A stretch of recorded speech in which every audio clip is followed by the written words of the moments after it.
नमस्कार दोस्तों, स्वागत है आपका आपके अपने यूट्यूब चैनल अमन प्रयास जीकेजीएस में। तो जैसा कि फ्रेंड्स, आज है आपका 5 नवंबर और 5 नवंबर को आपका एसएससी एमटीएस का एग्ज़ाम था, जो कि थर्ड शिफ्ट का भी एग्ज़ाम समाप्त हो गया है। थर्ड शिफ्ट में जीकेजीएस से 25 प्रश्न पूछे गए थे। उन 25 प्रश्न में से अधिकतम रियल प्रश्न जो कि मिल गए हैं, जो कि 100% रियल हैं। तो आज की इस वीडियो में हम उन सभी प्रश्नों को डिस्कस करने वाले हैं, साथ में उनसे जुड़े इंपॉर्टेंट एक्स्ट्रा फैक्ट को भी देखने वाले हैं। इसका जो पीडीएफ है आपको टेलीग्राम चैनल पे मिल जाएगा, लिंक डिस्क्रिप्शन में दिया गया है, तो आप लोग जाकर उसको ज्वाइन कर लीजिएगा। और जो लोग चैनल पे नए होंगे, चैनल को सब्सक्राइब कर लीजिएगा, और लोग सब्सक्राइब कर लिए हैं तो नोटिफिकेशन बेल पर क्लिक कीजिएगा और वीडियो को लाइक, कमेंट और शेयर जरूर कीजिएगा। ठीक है, शुरू करते हैं आज के पहले प्रश्न से। तो आज के जो हमारा पहला जो प्रश्न है वो पूछा गया कि फतेहपुर सिकरी में पंचमहल का जो निर्माण है वो आपका किसने करवाया था। तब फतेहपुर सिकरी की बात करेंगे तो वहाँ पर जो पंचमहल का जो निर्माण है आपका अकबर के द्वारा है कराया गया था। तो इसका राइट आंसर आपका अकबर होगा। ठीक है, इसके अलावा पंचमहल जो है फतेहपुर सिकरी का सबसे महत्वपूर्ण इमारत में से एक है। पंचमहल का अर्थ होता है 5 स्तरीय महल, जो कि अकबर के द्वारा बनवाया गया था।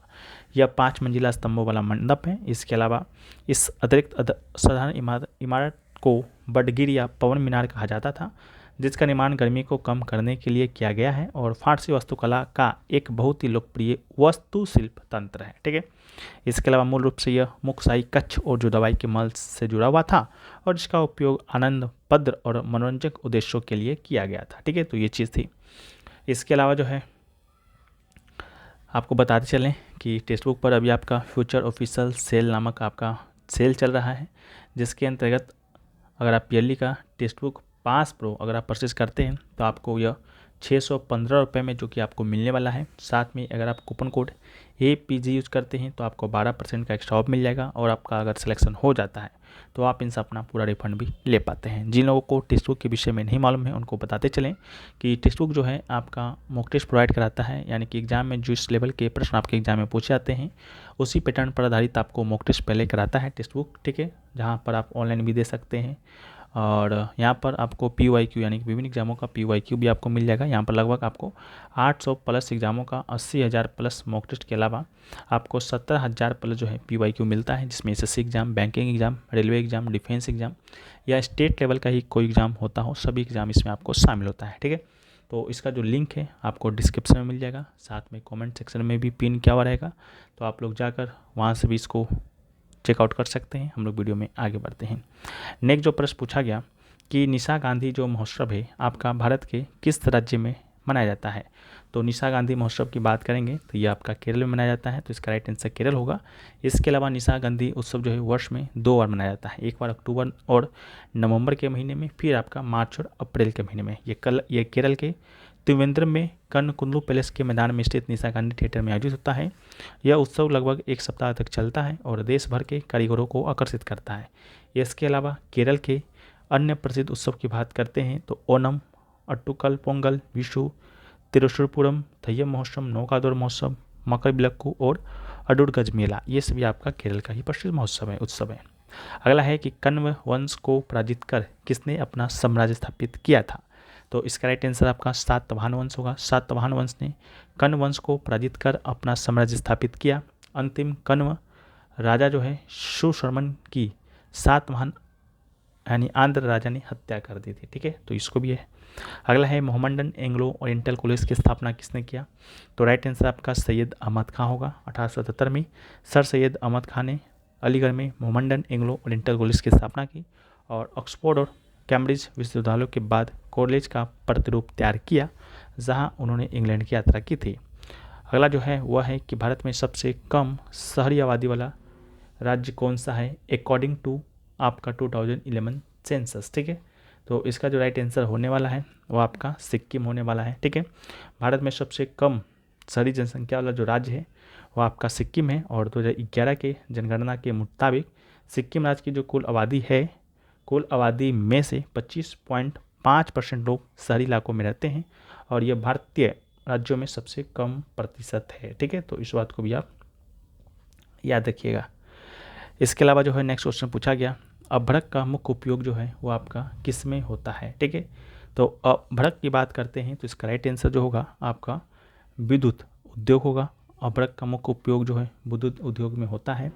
इसके अलावा जो अभ्रक है वो सबसे अपरिहार्य खनिजों में से एक है। इसके अलावा इसका उपयोग विद्युत और इलेक्ट्रॉनिक उद्योगों में इसकी डाई इलेक्ट्रिक ताकत, निम्न शक्ति गुणांक और प्रतिरोधी गुण और उच्च वोल्टेज के प्रतिरोध के कारण किया जाता है। ठीक है, इसके अलावा यह अनगणित रोजमर्रा के विद्युत और इलेक्ट्रॉनिक उत्पादों में से एक रोधक के उपयोग में भी किया जाता है। रेडियो और टीवी सेट, पंखे, माइक्रोवेव, टोस्टर, केतली और चावल कुकर के साथ हीटिंग सिस्टम में भी। ठीक है, नेक्स्ट क्वेश्चन जो पूछा गया कि प्रसिद्ध शास्त्रीय नृत्यांगना जो है यामिनी कृष्णमूर्ति को पद्म भूषण पुरस्कार किस वर्ष मिला था। शायद ये प्रश्न आपसे नहीं पूछा गया था, फिर भी इसका राइट आंसर आपका 2011 होगा, लेकिन इसी से संबंधित कोई प्रश्न पूछा गया था। ठीक है, तो प्रसिद्ध नृत्यांगना यामिनी कृष्णमूर्ति को 1968 में पद्मश्री, 2001 में पद्म भूषण सहित कई अन्य पुरस्कारों से भी सम्मानित किया गया है। 1977 में संगीत नाटक अकादमी पुरस्कार से।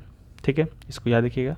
1957 में मद्रास से अपने करियर की शुरुआत इन्होंने किया है और उन्हें तिरुमाला तिरुपति देवस्थानम को स्थानीय नर्तकी के निवासी होने का सम्मान प्राप्त है और उन्हें कुचिपुड़ी नृत्य की ध्वजवाहक नृत्यांगना के रूप में भी जाना जाता है। ठीक है, अगला है कि झावेरी बाहिनी निम्नलिखित में से किस नृत्य शैली से संबंधित है। तो इसका राइट आंसर आपका मणिपुरी होगा। दर्शन झावेरी एक शास्त्रीय मणिपुरी नर्तक हैं, शुद्ध विद्वान और शिक्षक, 4 अंतर्राष्ट्रीय स्तर पर प्रसिद्ध झावेरी बनों में से एक है और इनका निर्माण मणिपुर नृत्य का प्राय बन गया है। ठीक है, तो इसको याद रखिएगा। अगला क्वेश्चन पूछा गया कि एड्स किसके कारण होता है। शायद आपके ऑप्शन में HIV दिया गया होगा, तो इसका राइट आंसर HIV होगा। एड्स जो है HIV संक्रमण का अंतिम चरण है और यह विषाणु जनित रोग है, यानी कि वायरस होने वाला रोग है। मानव इम्यूनोडिफेंसी वायरस यानी HIV का एक वायरस है जो प्रतिरक्षा तंत्र के एक हिस्से पर हमला करता है। इसके अलावा यह वायरस CD4 यानी टी कोशिकाओं नामक श्वेत रक्त कोशिकाओं को लक्षित करता है। यह संक्रमण और अन्य बीमारियों से लड़ने के लिए आवश्यक है। बाकी CD4 कोशिकाओं का निम्न स्तर शरीर को संक्रमण और बीमारी को रोकने या नियंत्रित करने के लिए कठिन बनाता है। अगला है राजकोषीय घाटा क्या है। तो इसका राइट राजकोषीय घाटा का आपसे फॉर्मूला पूछा गया था। तो राजकोषीय घाटा इक्वल टू बजट व्यय माइनस उधार को छोड़कर बजट प्राप्तियाँ। ठीक है, तो ये आपका इसका राइट आंसर था। इसके अलावा राजकोषीय घाटा सरकार की कुल आय यानी कि कुल करों और गैर ऋण पूंजीपतियों और उसके कुल व्यय के बीच का अंतर होता है। कुल राजस्व की गणना करते इस समय उधार शामिल नहीं है, इसलिए राजकोषीय घाटा एक वर्ष में उधार को छोड़कर कुल प्राप्तियों पर कुल व्यय को अधिकता के रूप में परिभाषित किया जाता है। बाकी फॉर्मूला यहाँ पर लिखा गया है। अगला है अल्टीमेट खो खो UK के 2022 का आयोजन कहाँ पर हुआ था। ठीक है, तो अल्टीमेट खो खो की बात करते हैं तो इसका जो आयोजन है आपका हुआ था श्री शिव छत्रपति स्पोर्ट कॉम्प्लेक्स पुणे में। ठीक है, तो इसका राइट आंसर आपका होगा। इसके अलावा जो है इसकी बात करते हैं अल्टीमेट खो खो 2022 का, तो ये आपका उद्घाटन सीजन था, यानी कि यह पहला ही सीजन था जो कि 14 अगस्त 2022 को शुरू हुआ था और 4 सितंबर 2022 तक जो है आपका समाप्त हुआ था। इसके अलावा कुल 34 मैच है जो कि इसमें आपका खेला गया और 6 टीमें थी और उड़ीसा जुर्गेनेट्स ने फाइनल में तेलुगु योद्धा को 46-45 से हराया था और इस सीज़न के दर्शकों की संख्या आपका 34 मिलियन थी। इसके अलावा जिनमें से 41 मिलियन भारत आए थे और जिसने UK को प्रो कबड्डी लीग और इंडियन सुपर लीग के बाद भारत में तीसरी सबसे ज़्यादा देखी जाने वाली गैर क्रिकेट प्रतियोगिता जो कि बना दिया था। ठीक है, तो इसको भी याद रखिएगा। नेक्स्ट क्वेश्चन पूछा गया अंतर्राष्ट्रीय फुटबॉल मैदान की लंबाई कितनी होती है। तो राइट आंसर आपका 100 से लेकर 110 मीटर हो जाएगा। अंतर्राष्ट्रीय फुटबॉल मैदान की लंबाई 100 से 110 मीटर और चौड़ाई की बात करेंगे 64 से 75 मीटर तक होता है। वही गैर अंतर्राष्ट्रीय मैचों के लिए मैदान की लंबाई 91 से 120 मीटर और चौड़ाई 45 से 91 मीटर हो सकता है। ठीक है, तो इसको भी आप याद रखिएगा। इसके अलावा है अगला क्वेश्चन पूछा गया दोराईस्वामी अयंगार जो है किस संगीत वाद्य यंत्र से संबंधित है। तो इसका जो राइट आंसर होगा आपका बीना हो जाएगा। दोराईस्वामी अयंगार एक बीना वादक थे। उनका जन्म कर्नाटक के गदावली में संगीतकारों का एक परिवार में हुआ था और उन्होंने अपने पिता से बीना सीखा था। यह बीना वादक वेंकट रगिप्पा के शिष्य बन गए और 12 साल की उम्र में मैसूर पैलेस में अपनी शुरुआत की और उन्हें महल के ऑर्केस्ट्रा में जूनियर विद्वान के रूप में नियुक्त किया गया था। बाद में 16 की उम्र में मैसूर के दरबार की संगीतकार बन गए थे। ठीक है, अगला क्वेश्चन पूछा गया इंद्रावती राष्ट्रीय उद्यान जो है किस राज्य में स्थित है। तो इसका राइट आंसर आपका छत्तीसगढ़ होगा। ठीक है, इंद्रावती राष्ट्रीय उद्यान छत्तीसगढ़ के बीजापुर जिले में स्थित है और इंद्रावती नदी के किनारे बसा हुआ है। इस राष्ट्रीय उद्यान का नाम इस नदी पर रखा गया है। छत्तीसगढ़ का सबसे प्रसिद्ध वन जीवों अभयारण्य में से एक है। एक क्वेश्चन पूछा गया 2023 में वाराणसी से सांसद कौन है, तो इसका राइट आंसर आपका नरेंद्र मोदी होगा। इसके अलावा 4 बुक का नाम दिया गया था, उसमें मिलान करना था, जिसमें से एक राजतरंगी था जिसके लेखक कलहन है, ये एक था गीत गोविंद जिसके लेखक जयदेव हैं, एक था आपका टेंटू पाकिस्तान जिसके लेखक आपके खुशवंत सिंह हैं। ठीक है, बाकी एक नहीं मिल पाया है, आप लोग बताइएगा क्या पूछा गया था। इसके अलावा बायोलॉजी से भी एक मैच करने को आया था, जिसमें से एक आपका ACR यानी स्मूथ इंडोप्लाज्मिक रेटिकुलम था। तो it is involved in the synthesis of lipids and detoxification of drugs and poison.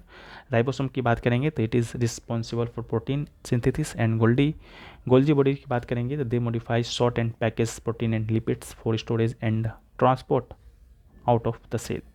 ठीक है, तो ये पूछा गया था। ठीक है, तो अभी तक इतना ही प्रश्न जो कि हमें मिले हैं, और भी प्रश्न पूछे गए थे आपके एग्जाम में, तो वो मिलेंगे तो हम उसको आपको PDF में दे देंगे। बाकी PDF जो है आपको टेलीग्राम चैनल पे मिल जाएगा, जिसका लिंक डिस्क्रिप्शन में दिया गया है, तो आप लोग जाकर उसको ज्वाइन कर लीजिएगा। तो मिलते हैं हम लोग नेक्स्ट वीडियो में, जब तक के लिए जय हिंद फ्रेंड्स।